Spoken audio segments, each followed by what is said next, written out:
Popcorn ప్యాకెట్లు ఎప్పుడన్నా కావాలంటే కొనుక్కొని బోర్ కొట్టకుండా కాస్త వేడివేడిగా కారంగా అయితే ఏదన్నా నోటికి తినాలనిపించింది, ఒక ప్యాకెట్ అన్ని తినేసేయండి, ఏం ఇబ్బంది లేదు. లేదా 2 ప్యాకెట్లు తినండి, తర్వాత ఫ్రూట్స్ తినండి, ఇబ్బంది లేదు.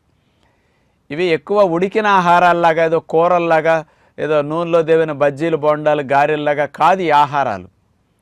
అందుకని ఒక 4 మినిట్స్ అట్లా ఓవెన్లో పెడితేనే హీట్కి పగులుతాయి అన్నమాట అవి. వాటిలో ఇట్లాంటి చల్లుకుని ఇంట్లో కొంతమంది పాప్కార్న్ చేసుకునే మిషన్లు ఉంటున్నాయి కదా, ఇంట్లో పెట్టుకుంటున్నారు చిన్నవి, వాటిలో సెల్ఫ్గా చేసుకుంటున్నారు చాలామంది. బయట అమ్మేవి కూడా మనం ఫ్రెష్గా అట్లా తీసుకుని బస్ స్టాండ్లో రైల్వే స్టేషన్లో ఎక్కువ ఉంటాయి, అలా తినొచ్చు అనమాట.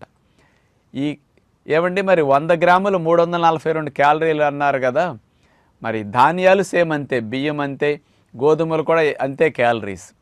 కానీ ఇక్కడ ఏంటంటే అది ఉబ్బుతుంది కదా, పగిలి పేలాల్లాగా ఉబ్బేసరికి